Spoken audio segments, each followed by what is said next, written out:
So, welcome to this video class of income tax. र आजबाट हामी income tax सुरु गर्नेछौँ। Income tax I would say is a लेन्दी act है, एउटा लेन्दी act हो, नट कम्प्लेक्स बट हो, धेरै पढ्न चाहिँ पर्छ र धेरै चिजहरू लिङ्क पनि गर्न पर्ने हुन्छ। र इन्कम ट्याक्स बुझ्नको लागि एउटा चिज चाहिँ माइन्डसेट के बनाऊँ भन्दाखेरि डे वानमै सबै कुरा बुझिँदैनन् है। जस्तै इन्कम ट्याक्सको लेट चाहिँ मैले एक लाइन पनि पढाउनु पर्यो भने त्यो एक लाइनमा 5वटा शब्द यस्ता हुन सक्छन् जसको लागि एउटा क्लास त्यो शब्दकै डेफिनेसन बुझ्नको लागि लाग्छ है। र सुरुमै डेफिनेसन पढायो भने तपाईलाई लाग्न सक्छ कि डेफिनेसन हामी किन पढिरहेछौँ। त्यसैले पहिला एउटा त्यस्तो कन्सेप्ट पढौँ जसको लागि चाहिँ हामीले डेफिनेसनहरू पढ्न परोस्। त्यही हिसाबले चाहिँ इन्कम ट्याक्सको तपाईले 8 to 10 आवर्स लेक्चर्सहरू हजुरले हेर्नुभयो भने मात्रै अनि अलिअलि समझमा आउँछ कि हामी के पढिरहेछौँ, कसरी गइरहेछौँ। अलि सुरुमा चाहिँ तपाईलाई अलि बिट कन्फ्युजिङ हुनसक्छ, बट म ट्राई गर्नेछु कि कन्फ्युजन नहोस्। म ट्राई गर्नेछु कि तपाईँलाई बताइराखौँ कि हामी के पढिरहेछौँ र यो किन पढिरहेछौँ है। सुरुमा त्यो अलिक कन्फ्युजन हुनसक्छ, पछि त्यो चिज हुँदैन। इन्कम ट्याक्स भनेको के त भन्दाखेरि आफ्नो इन्कममा ट्याक्स तिर्न पर्यो गभर्मेन्टलाई है। जस्तै भ्याट हो, भ्याट तिर्नुपर्छ गभर्मेन्टलाई, कस्टम ड्युटी हो, एक्साइज ड्युटी हो, त्यस्तै इन्कम ट्याक्स पनि एउटा ट्याक्स हो। र इन्कम ट्याक्स आफ्नो इन्कममा तिर्नुपर्छ, आफ्नो कमाइमा तिर्नुपर्छ। कुनै व्यक्तिको कमाइ कहाँबाट हुन्छ? सर पसल खोलेर कमाइ हुनसक्छ, यस। सर सेयर सस्तोमा किनेर महँगोमा बेच्न सकिन्छ, यस। सर जबबाट तलब आउँछ, यस। सर सेयरबाट डिभिडेन्ड आउँछ भन्छन्, त्यो पनि कमाइ हो, यस। सर सेयरबाट दुईवटा चिज भयो, एउटा डिभिडेन्ड आयो, एउटा चाहिँ त्यसको चाहिँ एप्रिसिएसन, अलि सस्तोमा किनेर महँगोमा बेच्यो भने। सर जग्गा किनेर जग्गा बेच्यौँ हामीले, यस। सर जग्गा हामीले भाडामा दियौँ, त्यसबाट आयो, यस। थुप्रै खालका इन्कमहरू हुन सक्छन् है। सर लटरी पर्यो, नेपाल आइडलमा मतलब प्राइज आयो एउटा होइन। सो विभिन्न प्रकारको यो इन्कमहरू हुन सक्छन्। तर हाम्रो इन्कम ट्याक्स एक्टले है, हामीसँग इन्कम ट्याक्स एक्ट छ, हाम्रो इन्कम ट्याक्स एक्टले सारा इन्कमलाई 4वटा क्याटेगोरीमा डिभाइड गर्छ है। सो 4वटा क्याटेगोरी के हुन् त भन्दाखेरि उसले भन्छ हेर तिम्रो इन्कम यी 4 मध्ये एउटा हुन सक्छ है। कुन? एउटा हुन सक्छ इन्कम फ्रम इम्प्लोइमेन्ट, यो हेडिङ हो, यहाँबाट एउटा पैसा कमाउन सकिन्छ। एउटा हुन सक्छ इन्कम फ्रम बिजनेस, एउटा हुन सक्छ इन्कम फ्रम इन्भेस्टमेन्ट, एउटा हुन सक्छ क्याजुअल इन्कम अथवा विन्डफल गेन्स। म तपाईहरुलाई एउटा कुरा भनिदिन्छु, जस्तै इन्कम ट्याक्सलाई चाहिँ बुझाउनको लागि मैले यस्तो चार्ट्सहरू बनाछु, कन्सेप्टहरू बनाछु, जुन कि फिजिकल क्लासमा, लाइभ क्लासमा हामीहरू बोर्डमै लेख्थ्यौँ र स्टुडेन्टहरूले सार्नुहुन्थ्यो। तर अनलाइन क्लासमा अब त्यस्तो राम्रो ह्यान्डराइटिङ बन्दैन यो डिजिटल माध्यमबाट। त्यही भएर मैले चाहिँ यो अलरेडी एउटा चाहिँ ब्युटिफुल तरिकाले चाहिँ बनाएर ल्याउँछु। हजुरहरूले चाहिँ भिडियो चाहिँ पज गरेर यो चाहिँ आफ्नो कपीमा सार्नु होला है। एउटा कन्सेप्ट चाहिँ हामीले कन्सेप्ट बाई कन्सेप्ट जानेछौँ र त्यो सारिसकेपछि चाहिँ अनि बल्ल त्यो बुकको लाइनहरू पढ्नु होला। जसरी म क्लासमा पढाउँछु त्यसरी गर्नु होला है। भोलि रिभिजन गर्दाखेरि पनि तपाईहरुले कन्सेप्ट वाइज नै रिभिजन गर्नुपर्ने हुन्छ। किनभने इन्कम ट्याक्स त्यो सुरुबाट सेक्सन 1बाट पढ्छु भनेपछि त्यो मान्छेलाई धेरै गाह्रो हुन्छ, किनभने सिधै सेक्सन 1 त सजिलै होला, सेक्सन 2 मा यति धेरै डेफिनेसन आउँछन् कि ऊ डेफिनेसन पढ्दा पागल हुन्छ र उसले बुझ्दैन डेफिनेसन म किन पढिरहेछु। सो त्यो पढ्ने तरिका त्यो भएन। एटलिस्ट हामी एज अ स्टुडेन्ट हामीले त्यसरी पढ्न भएन। हामी यो क्लासमा जसरी कन्सेप्टहरू डेभलप गर्दै जान्छौँ, तपाईले भोलि रिभिजनमा पनि त्यसरी पढ्नु होला र यी सारा कन्सेप्टहरू तपाईँ आफ्नो कपीमा पनि आफ्नो ह्यान्डराइटिङमा सार्नु होला। सर यो सारा कन्सेप्टहरू तपाईले यसरी नै प्रिन्ट आउट दिइदिनु भयो भने कति सजिलो हुन्थ्यो हामीलाई। त्यस्तो हुँदैन, म यो प्रिन्ट आउट दिँदैन, किनभने यो चिजहरू तपाईँले आफ्नो कपीमा आफ्नै हातले बनाउनु भयो, आफैले खेलाउनु भयो भने यो बढी इफेक्टिभ छ। मेरो लागि ठुलो कुरा होइन यो प्रिन्ट आउट दिनु भनेको। It's not a matter of cost है, इट्स म्याटर अफ तपाईँको रिजल्ट राम्रो कसरी आउँछ। र एउटा टिचिङ अनुभवले गर्दाखेरि यस्तो चार्ट्सहरू, यस्तो वर्किङहरू चाहिँ तपाईँले आफ्नै हातले गर्नुभयो भने त्यो बेटर हुन्छ। त्यसले चाहिँ इक्जाममा तपाईँले रिभाइज गर्दाखेरि आफ्नो ह्यान्डराइटिङ चाहिँ बढी याद रहन्छ इक्जाम टाइमसम्म। त्यो धेरै लजिकहरू छन्, त्यसले गर्दाखेरि चाहिँ यो चार्टहरू चाहिँ तपाईँले आफूले बनाउनु पर्ने छ। बुक त तपाईँहरूसँग होला है, बुक हामीले दिएकै छौँ होला, छैन भने तपाईँ कन्ट्याक्ट गर्न सक्नुहुन्छ बुकको बारेमा। बट यो कन्सेप्टहरू जस्तै यो चार्टहरू चाहिँ तपाईँले आफ्नो कपीमा सार्नु होला है त। सो कन्सेप्ट नम्बर 1बाट सुरु गरौँ। कन्सेप्ट नम्बर 1 भन्दा नि पहिला इन्कम ट्याक्स एक्टले सारा इन्कमहरूलाई 4 भागमा विभाजित गरिदियो। तिमी जहाँबाट नि पैसा कमाऊ यो 4 नै हो इन्कम ट्याक्समा भन्न खोजियो। 4 कि त तपाईँले कमाउनु भएको इन्कम इम्प्लोइमेन्टबाट आएको इन्कम हो, तलब आयो, इन्कम फ्रम इम्प्लोइमेन्टमा के आयो, इम्प्लोइमेन्टले गर्दा कमाएको कुनै पनि पैसा या सुविधा साराका सारा इन्कम फ्रम इम्प्लोइमेन्ट हो। जस्तै बेसिक स्यालेरी आयो मेरो, that is income from employment. Okay, अरू सर, कम्पनीले मलाई बस्नको लागि एउटा फ्ल्याट दियो। वाइ, किन मलाई त्यो फ्ल्याट पाइयो भन्दाखेरि बिकज म त्यो कम्पनीको इम्प्लोइ थिएँ, किनकि म त्यहाँ काम गर्थेँ, त्यही भएर हो। सबैले त फ्ल्याट दिएन। सो त्यो फ्ल्याटमा बस्न पाउने जुन मैले सुविधा पाएँ, that is also my income. Sir income, त्यस्तो सुविधालाई पनि इन्कम भनिन्छ र? यस, भनिन्छ। It may be in cash, may not be in cash, it doesn't matter. मैले त्यहाँ काम गरेँ, त्यसको अगेन्स्टमा मैले बस्न सुविधा पाएँ, द्याट इज इन्कम। सो जति पनि इम्प्लोइमेन्टको कारणले चाहिँ मैले यो सुविधा पाएको हुँ भनिन्छ भने त्यो चाहिँ इन्कम फ्रम इम्प्लोइमेन्ट हो। फर इक्जाम्पल, गाडी सुविधा दियो, हेर्नुहोस्, क्यास, यो तलब, स्यालेरी, यो सबै त हो नै, यसमा त कुनै डाउट नै छैन, इन्कम फ्रम इम्प्लोइमेन्ट नै हो। बट मलाई अरू पर्किजिटहरू भन्छ, पर्किजिट भनेको बेनिफिट्सहरू, त्यो बेनिफिट्सहरू पनि मेरो इन्कम फ्रम इम्प्लोइमेन्ट हो। सर त्यसमा ट्याक्स कसरी लगाउने, अब फ्ल्याट भाडामा दियो, त्यसको कति भ्यालुएसन गर्ने, त्यो सबै कुरा पछि आउँछ, त्यो अहिले नसोच्ने। त्यसमा ट्याक्स कसरी लाउँछ भन्ने कुरा त धेरै पछि आउँछ। अहिले त हामी बेसिक क्याटेगराइजेसन सिक्दैछौँ कि इन्कम फ्रम इम्प्लोइमेन्टले कस्तो कस्तो चिजलाई तान्छ। बस मेरो एउटा वाक्य याद राख्नु होला, त्यो पैसा अथवा त्यो सुविधा म किन पाउँदैछु, because I am the employee of that organisation or that person, त्यो भएर हो भनेपछि that is my income from employment. Let's say मेरो एकजना बस छ, म एक ठाउँमा चाहिँ जब गर्छु, मेरो बसकोमा चाहिँ म काम गर्छु र मलाई तलब आउँछ महिना महिनै, र त्यो चाहिँ मेरो इन्कम फ्रम इम्प्लोइमेन्ट हो। ओके, मेरो बसको छोरालाई ट्युसन पढाउन पर्ने थियो र मैले ट्युसन पनि पढाइदिएँ घरमै गएर। त्यो बिजनेससँग केही रिलेटेड छैन, त्यो मेरो रोजगारसँग केही मतलब छैन, मेरो इम्प्लोइमेन्टसँग केही मतलब छैन। उसको छोरालाई मैले ट्युसन पढाइदिएँ र ट्युसन पढाइसकेपछि मलाई चाहिँ एउटा रेम्युनेरेसन पनि आयो। अब त्यही व्यक्तिबाट मैले दुईवटा पैसा पाएँ होइन। मलाई बोलाइयो र मलाई भनियो यो तपाईँको तलब लिनुहोस् एउटा, र यो तपाईँको ट्युसनको पनि पैसा लिनुहोस्। अब यहाँनिर हेर्नुहोस्, एकै व्यक्तिबाट म दुईवटा अमाउन्ट पाउँदैछु, तर एउटा इन्कम फ्रम इम्प्लोइमेन्ट हो जुन म तलब पाउँदैछु, र जुन उसको छोरालाई ट्युसन पढाएर पाउँदैछु त्यो मेरो इन्कम फ्रम बिजनेस हो। सर हजुरको बिजनेस हो र ट्युसन पढाउनु, बिजनेस, सर्भिस, प्रोफेसन, यो सबै चिजलाई इन्कम फ्रम बिजनेसमा राखिन्छ है।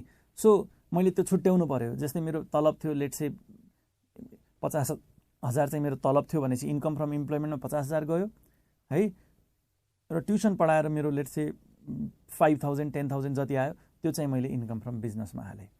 सो यो हेडिङहरू छ।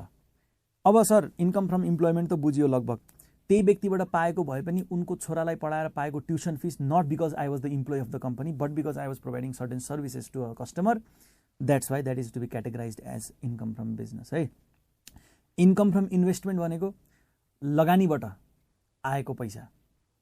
जस्तै मैले कतै लगानी लगाएको थिएँ, सेयर किनेको थिएँ, त्यसबाट डिभिडेन्ड आयो। मैले एउटा चाहिँ गोल्डमा लगानी गरेको थिएँ, त्यसलाई बेचेँ, त्यहाँबाट मलाई फाइदा भयो। मैले सेयरहरूमा लगानी गरेको थिएँ, त्यसलाई बेचेर मलाई क्यापिटल एप्रिसिएसनवाला फाइदा भयो। जहाँ पनि मैले लगानी लगाएको थिएँ, मैले बिजनेसमा लगानी लगाएको थिएँ सर, अनि बिजनेसबाट मलाई फाइदा भयो भन्दाखेरि मैले यदि बिजनेसको सेयर किनेको छु भनेपछि त्यो मेरो लागि इन्भेस्टमेन्ट हो, तर मै यदि बिजनेस हो भनेपछि त त्यो त मेरो लागि बिजनेस इन्कम हो। सर यो बुझिएन यो कुरा किन आयो भन्दाखेरि मैले एउटा पोइन्ट के रेज गरेँ, सर मैले बिजनेसमा लगानी लगाएको थिएँ, त्यहाँबाट फाइदा भयो, यो के इन्कम हो? म छुट्टै, बिजनेस छुट्टै हो भने मैले गरेको लगानीबाट आउने प्रतिफल भनेको इन्कम फ्रम इन्भेस्टमेन्ट हो। यदि म आफै बिजनेस हो भने, यदि एउटा कम्पनीको नजरबाट म सोच्दैछु भने चाहिँ कम्पनीले त आफ्नो बिजनेसमा लगानी लगाएको होइन नि त, कम्पनीकोमा त सेयर होल्डरले लगानी लगाइदिया हो, कम्पनीले त बिजनेस गरे हो त्यो पैसाबाट, त्यसबाट पैसा आयो भने त्यो इन्कम फ्रम बिजनेस भयो। सर त्यसको मतलब एउटा सेयर होल्डरले एउटा ब्याङ्कमा लगानी गर्यो, यस, ब्याङ्कले पैसा कमायो, त्यो कमाई चाहिँ इन्कम फ्रम बिजनेस हो, यस, र त्यो कमाईलाई चाहिँ एज ए डिभिडेन्ड आफ्नो सेयर होल्डरलाई पे गरिदियो भने त्यो डिभिडेन्ड चाहिँ इन्कम फ्रम इन्भेस्टमेन्ट हो, एक्ज्याक्टली। सो तर इन्कम ट्याक्सेबिलिटी अलग अलग छ। जस्तै यो लेट्स से यो ब्याङ्क हो र ब्याङ्कमा चाहिँ सेयर होल्डरहरूको लगानी छ है, लगानी छ, र त्यो पैसाबाट ब्याङ्कले बिजनेस गर्यो र प्रफिट कमायो र यो प्रफिटबाट ब्याङ्कले शेयर होल्डरलाई डिभिडेन्ड दियो। ल बुझ्नुस् है त, यस्तो केसमा यो प्रफिट जुन छ यो इन्कम फ्रम बिजनेस भयो। कसको? ब्याङ्कको। यस सर। र जुन यो प्रफिटबाट केही अमाउन्ट डिभिडेन्डको रूपमा शेयर होल्डरलाई दिइयो, यो इन्कम फ्रम इन्भेस्टमेन्ट भयो। कसको? Share holder. सर यही पैसामा दुईचोटि ट्याक्स लाग्यो, त्यसो भए त्यो अहिले केही नसोच्ने। बस अहिले हामी क्याटेगराइजेसन हेर्दैछौँ यहाँनिर कि इन्कम फ्रम बिजनेस भनेको के हो र इन्कम फ्रम इन्भेस्टमेन्ट भनेको के हो। र पछि फेरि अझै हामी यसलाई त पुरै हामी सेक्सनमा गएर सेक्सन 7, सेक्सन 8, सेक्सन 9हरू छन् यिनीहरूको आफ्नो, त त्यहाँ गएर हामी अझ डिटेलमा डिस्कस गर्ने नै छौँ। अहिले त हामी एकदम ब्रड क्याटेगोरी मात्रै हेर्दैछौँ, एकदम बर्ड्स आई भ्यू हुन्छ नि, माथिबाट मोटामोटी मात्रै हेर्दैछौँ। Okay sir. सर यी शेयर होल्डरले त्यो शेयरहरू बेचे र त्यसमा फाइदा भयो भनेपछि त्यो पनि इन्कम फ्रम इन्भेस्टमेन्ट। सर तर शेयर बेच्नु हाम्रो बिजनेस थियो, हामी शेयरमा ट्रेडिङ गर्थ्यौँ भनेपछि त्यो इन्कम फ्रम बिजनेस। सर बुझिएन। फर इक्जाम्पल ल्यान्ड बेचेर आएको फाइदा इन्कम फ्रम बिजनेस कि income from investment? It depends. जस्तै अकाउन्ट्समा हुन्छ, त्यो फिक्स एसेट हो कि स्टक हो भने जस्तै हो कि, यदि यो फिक्स एसेट्स हो भनेपछि इन्भेस्टमेन्ट हो, यदि यो स्टक थियो भनेपछि इन्कम फ्रम बिजनेस हो। एज सिम्पल है। सो इट डिपेन्ड्स हामीले त्यो बिजनेस केमा गर्दैछौँ। यदि हाम्रो बिजनेस नै ल्यान्ड किनेर बेच्ने हो भने चाहिँ that is income from business. Okay okay sir, समझमा आउँदैछ अलिअलि। लास्टमा क्याजुअल गेन अथवा विन्डफल गेन्स भनिन्छ। यो भनेको लटरी लाग्यो, कसैको चिट्ठा पर्यो, कसैले नेपाल आइडलमा एउटा प्राइज जित्यो, यो सबै चिजहरू होइन, आकस्मिक लाभहरू जुन पनि हुन्छ यसलाई चाहिँ क्याजुअल या विन्डफल गेन्समा भनिन्छ। अब तपाईँले यसो सोच्नु होला यसरी पनि पैसा कमाउन सकिन्छ। अब अभियसली रबरीहरूको कुरा चाहिँ नगर्नु होला है। यसरी चाहिँ पैसा कमाउन सकिन्छ भने त्यो चाहिँ कुन हेडमा जान्छ भनेर सोच्नु होला। तपाईँले उत्तर पाउनुहुन्छ यसरी यसरी। अब जस्तै दसैँ बोनस होइन भनेपछि इम्प्लोइमेन्टले गर्दा पायो नि दसैँ बोनस होइन। हामीलाई त दिनु भएन, आफ्नो इम्प्लोइलाई मात्रै दिनुभयो। किन? इम्प्लोइ हो, त्यही भएर काम गर्छ, त्यही भएर है। सो यसरी सोचेर बेसिकली तपाईँ छुट्याउन सक्नुहुन्छ कि तपाईँको इन्कम कहाँबाट हो। नम्बर 1 कुरा ठिक छ सर, यो त हामीले बुझ्यौँ। अब यो सबै इन्कममा ट्याक्स लाग्ने हो? यस, यो सबै इन्कममा ट्याक्स लाग्ने हो। अब प्रश्न के आउँछ भन्दाखेरि सर एउटा विदेशी मान्छे, एउटा फरेनरले नेपालमा आएर इम्प्लोइमेन्ट गर्यो, उसले पनि के ट्याक्स तिर्नुपर्छ नेपालमा? सेकेन्ड क्वेसन, फरेनरले फरेनमा इन्कम फ्रम इम्प्लोइमेन्ट गर्यो, उसले पनि ट्याक्स तिर्नुपर्छ र नेपालमा? यो त कसैले पनि तिर्नु पर्दैन। यो त तपाईँलाई फरेनरले फरेनमा जब गर्दैछ नेपालमा किन ट्याक्स तिर्छ सर? ठिक कुरा। तर फरेनरले नेपालमा आएर जब गर्यो उसले ट्याक्स तिर्नुपर्छ कि पर्दैन? यो त ठिक कुरा हो सर। नेपालीले नेपालमा इन्कम फ्रम इम्प्लोइमेन्ट या कुनै पनि इन्कम जेनेरेट गर्यो, यो ट्याक्स तिर्नुपर्छ कि पर्दैन? तिर्नुपर्छ होला सर। नेपालमै कमाएको नेपालीले ट्याक्स नतिर्दा कसले तिर्छ? ठिक छ। लास्ट क्वेसन, नेपालीले बाहिर कमाएर बाहिर गएर यो इन्कमहरू कमायो भने ट्याक्स तिर्नुपर्छ कि पर्दैन? पर्दैन होला सर। यत्र मान्छेहरू बाहिर गएछन्, बाहिरै ट्याक्स तिर्छु भन्छन्। यो कन्सेप्ट बुझ्नुपर्ने छ। र नेपालीले बाहिर गएर कमाएको पैसामा पनि ट्याक्स तिर्ने अवस्था पनि छ है। नआत्तिनुस्, हामी बिस्तारै बिस्तारै एउटा एउटा चिजलाई एक्सप्लोर गर्नेछौँ। सो अब यो चिज हेर्न पर्यो। म सेक्सन 6मा लैजान्छु। तपाईँहरूले यो चार्ट यदि सारिसक्नु भएको भए यहाँ माथि लेख्नु पनि भएको छ। सेक्सन 6 हामी पढ्दैछौँ र हामी सेक्सन 6 पढ्नेछौँ। तपाईँले बुकमा पेज नम्बर 13मा आउनु होला है त।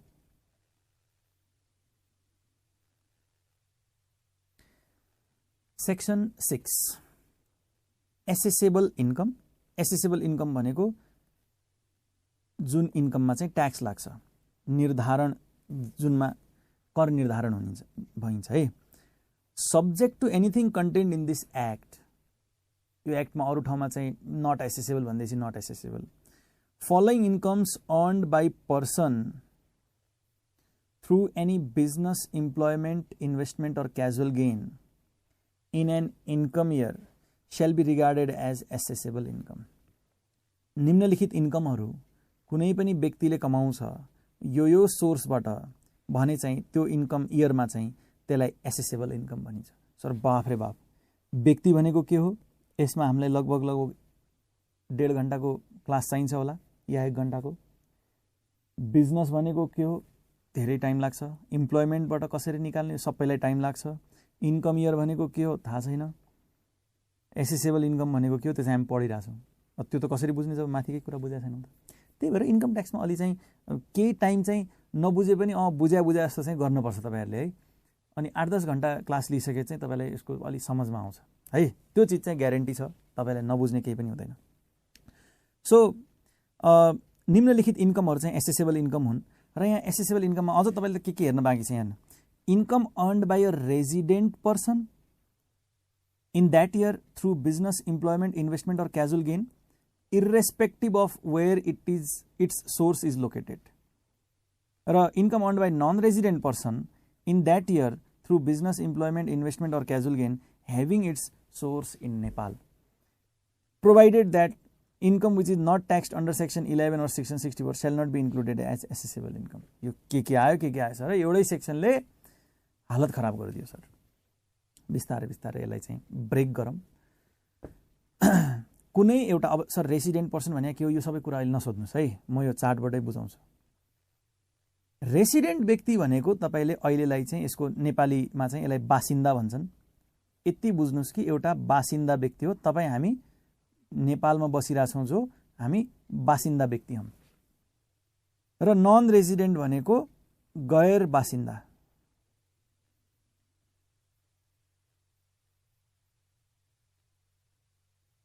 सो यो जुन इन्कम छ, यो इन्कम कुनै रेजिडेन्टले कमाउँछ भने, नेपालको बासिन्दाले कमाउँछ भने के भनेछ त, त्यो एसेसेबल हो irrespective of where its source is located. हेर्नुहोस् त, इज एसेसेबल होइन, shall be regarded assessable income भनेको छ नि त माथि। हामी एसेसेबल इन्कमको डेफिनेसन पढ्दैछौँ। इन्कम अर्न्ड बाई को रेजिडेन्ट पर्सन, यो थ्रु त यही लेखेकै भयो होइन, irrespective of where its source is located. एउटा रेजिडेन्ट व्यक्तिले पैसा कमायो भने त्यो एसेसेबल हो, नेपालमा त्यसमा ट्याक्स तिर्न पर्छ, irrespective of its source is located भन्नाले सर एउटा रेजिडेन्ट व्यक्तिले सोर्स इज लोकेटेड भन्न खोजेको जस्तै एउटा इन्कमको सोर्स चाहिँ युएसए छ, अमेरिकाबाट कमाएको मैले यो पैसा भने चाहिँ नेपालमा ट्याक्स तिर्न पर्यो। तपाईँलाई थाहा छ सोर्सको लागि पनि हाम्रो अलग क्लास चल्छ, रेजिडेन्टको लागि त चल्छ नै, नआत्तिनुहोस् है। यो गहिरो छ ट्याक्स, तर यसमा हामीले डुब्की लगाउनु पर्ने छ, तर हामी सँगै डुब्की लगाउनेछौँ। तपाईँलाई एकदम तल गएर म छोड्ने छैन, म तपाईँको हात समाति राख्नेछु है। सो यो रेजिडेन्ट पर्सन जो होला, यसलाई छोडिदिउँ, बासिन्दा भनिदिउँ, नेपालको बासिन्दा, मोटामोटी चाहिँ नेपालमा बसिरहेको मान्छे भनेर बुझ्नुहोस् है। नेपालको बासिन्दाले जहाँ गएर पैसा कमाए पनि नेपालमा ट्याक्स तिर्न पर्छ है। र गैर बासिन्दा हो भने, त्यो नेपालको बासिन्दा होइन भने, उसको यदि सोर्स नेपालमा थियो त्यो इन्कमको भने ट्याक्स तिर्न पर्छ। सर मोटामोटी समझमा आयो। यदि विदेशीले नेपालमा आएर काम गर्यो भने, मैले विदेशीलाई एकछिन नन रेजिडेन्ट भनिदिएँ है, फर अ सेकेन्ड हामीले बुझाएको छैनौँ अहिले, एकछिनलाई नन रेजिडेन्ट, एकछिनलाई चाहिँ विदेशी भनिदिउँ। विदेशी व्यक्तिले नेपालमा आएर काम गर्यो भने ट्याक्स तिर्न पर्यो, एसेसेबल भयो, उसको इन्कममा ट्याक्स लाग्ने भयो। अब कुरा सुरु भयो, ट्याक्सै तिरिहाल्नु पर्ने छैन, के थाहा ट्याक्सै निस्किँदैन कि क्यालकुलेसन हुन्छ, बट क्यालकुलेसन चाहिँ हुन्छ है। सो नन रेजिडेन्ट पर्सनको चाहिँ नेपालमै सोर्स हुनु पर्यो अनि मात्रै ट्याक्स लाग्छ। रेजिडेन्ट पर्सनको चाहिँ जहाँ सोर्स भयो पनि, ग्लोबल इन्कम, युनिभर्सल इन्कम, चन्द्रमामा गएर पैसा कमाए पनि उसले नेपालमा ट्याक्स तिर्नु पर्यो है। सो तपाईँ हामीले भोलि अमेरिकामा गएर एउटा चाहिँ त्यहाँ कन्सर्ट गऱ्यौँ रे हामीले, अनि त्यहाँ चाहिँ हामीले पैसा कमायो रे भने चाहिँ नेपालमा आएर ट्याक्स तिर्नु होला सर। अनि अमेरिकाले पनि यसरी नै सोच्ला, मतलब अमेरिकाले पनि हामी त अमेरिकाको लागि नन रेजिडेन्ट हो सर, त उसले भन्ला कि यसको सोर्स त अमेरिका हो, तर अमेरिकामा ट्याक्स तिर भन्छ होला। हेर्नुहोस्, हामीलाई अमेरिकाको नियम के हो थाहा छैन, के थाहा अमेरिकामा यस्तो नियमै छैन कि, कुन देशमा कस्तो कस्तो नियम छ हामीलाई थाहा छैन। तर तपाईँको एउटा जायज क्वेरी चाहिँ के हो कि सर यसरी त दुई ठाउँमा ट्याक्स लाग्न सक्छ, किनकि यो सेक्सन पढेर के बुझिँदैछ भन्दाखेरि नेपालभित्र पैसा कमाएपछि त जसले ट्याक्स तिर्न पर्यो, रेजिडेन्टले पनि तिर्न पर्यो, नन रेजिडेन्टले तिर्न पर्यो। नेपाल बाहिर पैसा कमाएपछि चाहिँ रेजिडेन्टले ट्याक्स तिर्न पर्यो। र यदि यसै गरी त्यो देशले पनि सोच्ने हो, जुन देशमा हामीले पैसा कमाउँदैछौँ रेजिडेन्टले भनेपछि उसले त्यहाँ पनि ट्याक्स माग्ला, किनकि उसले पनि त्यही भन्ला अमेरिकामा पैसा कमाउँछ भने तिमीले ट्याक्स तिर्न पर्छ, तिमी रेजिडेन्ट हो या नहो। भनेस् त अमेरिकामा नेपाली रेजिडेन्टले पैसा कमायो भने चाहिँ 2 ठाउँ ट्याक्स तिर्यो। सो यहाँनिर डबल ट्याक्सेसनको एउटा प्रब्लम आउन सक्छ, जसलाई हामी भविष्यमा ट्याकल गर्नेछौँ, बुझ्नेछौँ कसरी कसरी हुन्छ।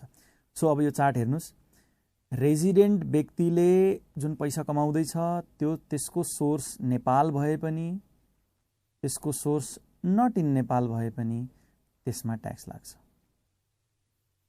बडा डेन्जर रहेछ सर रेजिडेन्ट हुनु त हो। र नन रेजिडेन्ट व्यक्तिले पैसा कमाए भने उसको सोर्स नेपाल भयो भने चाहिँ ट्याक्स लाग्छ, उसको सोर्स नेपाल भएन भने ट्याक्स लाग्दैन।